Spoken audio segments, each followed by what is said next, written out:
So it's apparently our turn to let the rich get richer.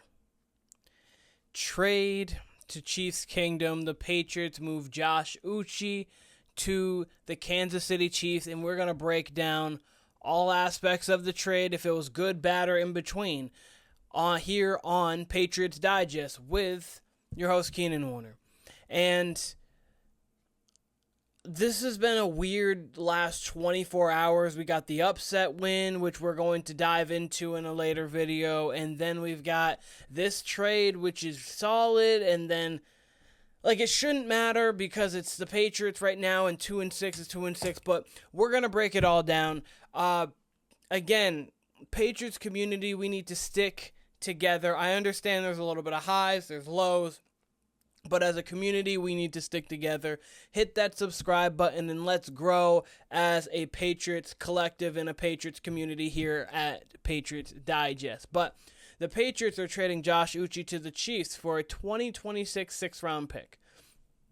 I understand in the NFL that you don't move things always for the value in which they have, and clearly they wanted Uche out, which is why he didn't play this week. When you want somebody out and you show that you want somebody out, you're going to get less for them than you typically would otherwise. So a sixth-round pick there for a guy that we drafted in the second round in 2020 out of Michigan, but the Kansas City Chiefs acquire him for a 2026 second.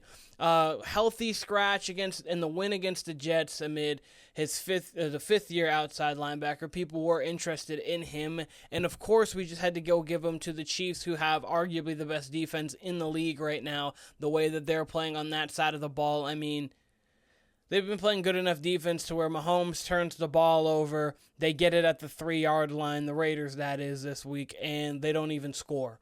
They just are like, yeah, okay, they're going to get 4 down territory, and then it's going to be George Karlaftis, it's going to be Chris Jones, it's going to be Trent McDuffie, Drew Tranquill, who ended up going down. It's going to be just all of these guys making plays. And they've spent a lot of draft capital. Once you get Mahomes, once you have Kelsey, you hide Tyreek Hill, you move Tyreek Hill, you get more draft capital. That turns into Trent McDuffie. And then you just continue to use your draft capital to build yourself in the draft. And when you can build and draft properly, that's going to last things for a while. I mean, they're going to come to a point where they're going to have to start fading people out. But with the way they draft, and then when you have Mahomes, it doesn't matter, even though he's not playing great this season. But back to the Patriots side of things here at Patriots Digest. Chiefs Andy Reid said it was going to be a nice addition. Before, the Patriots did sign him on a 1-year, $3 million deal going into it. He was going to be an unrestricted free agent this season, so I understand why they moved off of him. I was hopeful to get a fifth. I think your ideal situation is a fourth, but obviously with how picks are at a premium in the NFL, that wasn't going to be as likely. The trade overall, I'm 50-50 on it. It's cool. I'm glad we got something for someone that we weren't planning on re-signing. So, I mean, a 6th-round pick is better than nothing, especially when you're not going to get production out of him because you're really just going to sit him and you don't want the injury bug to hit him. But at the same time, spending a 2nd-round pick on a guy who looked promising, went up and down, had his ups and downs, and then move on to where you are now. This here, it might be a little tough, so let me blow it up here. Tough fit in New England, where he was a designated pass rusher. And, of course, a tough fit in New England because they're not really that good. Call it as we see it, of course. They're not really that good. And when you're not really that good, you don't really get to pass rush because teams get up early on you. When teams are up early, then they're going to run the ball. They're going to play ball control. They don't need to throw, and especially when, the Jags, they ran 17 straight times on the Patriots. 17 straight. They just said, you know what? Inside run. B gap. A gap. Left side. Right side. Single back. I form. We'll get a zone here. We'll get a little halfback counter. Run it to the outside. But really, it was just, our big people are better than your big people, and we're going to run straight through your big people, and Tank Bigsby is just going to run crazy. So we're going to run 17 straight times, and then we're going to feature a little bit of Dearness Johnson. And so of course, when you're in those situations, you're not going to need to be a pass rusher. And then you get put in, so you have to do a lot more run work. And then on third down, you put in your passing situation, see what you get. But you don't really get a flow of the game at that point. So I understand why the fit wasn't really a fit there for us. But the one thing that we do have, we're trying to do what the Oklahoma City Thunder did basketball-wise, acquire picks.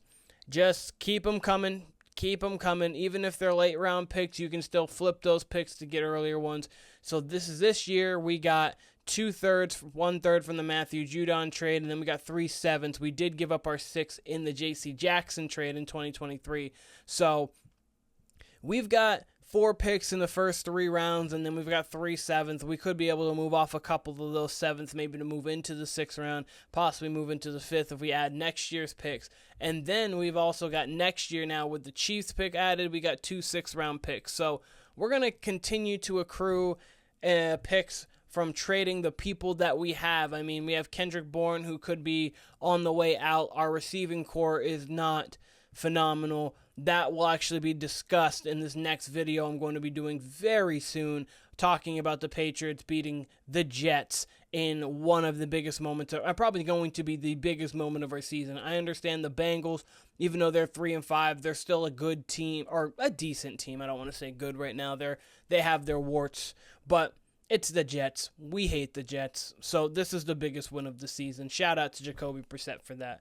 But, I mean, accrue picks, try to be as solid as possible, and we're going to get a top 5 pick, and we'll see what happens in the draft from there. But Josh Uche to the Kansas City Chiefs with a 6th-round pick. Trade, it's a C trade for us. I know, obviously, we're not going to get much out of it because he's already a player that was on the way out. So at least we got something for him. He wasn't planning on coming back, so at least we got something for him. And then on the Chiefs side, it's a B+ to A-. They just get another added pass rusher to where he's going to be in those situations where he gets to rush the passer 30 times a game. He's going to be in those situations to where he is going to be fresh because they have Charles Owena, who I think coming back. He's going to be back in the rotation. He tore his ACL last year in the AFC Championship game, I believe. So because of that, you've obviously got Chris Jones, Karlaftis, as I've already mentioned, those two. So they're going to have a good rotation of pass rushers there in Chiefs Kingdom, and they're going to try to go on and get their three-peat, try to upstage us for being the best team of all time, or being the best, going on the best dynastic run of all time, trying to upstage Tom Brady for being the GOAT, Patrick Mahomes, that is. Neither is going to happen. Rob Gronkowski, you've got trying to upstage him and Travis Kelce. Again, not going to happen. This is Tom Brady, greatest quarterback. We have the greatest coach in Bill Belichick. We have the greatest tight end, and we have the greatest, it doesn't matter. We have the greatest of the great, and we were the greatest dynasty to ever live. I'm sorry to the Steelers, sorry to whomever else. I don't really care. Greatest dynasty to ever live. 6 of them, thanks. But shout out to the Patriots, at least, for doing something. I don't love the trade, but let me know what you guys think in the comments. If you guys like the trade, love it, hate it, there, I'm okay on it. But this has been Patriots Digest with your host, Keenan Warner. I appreciate all of you guys, and I will see you guys very soon.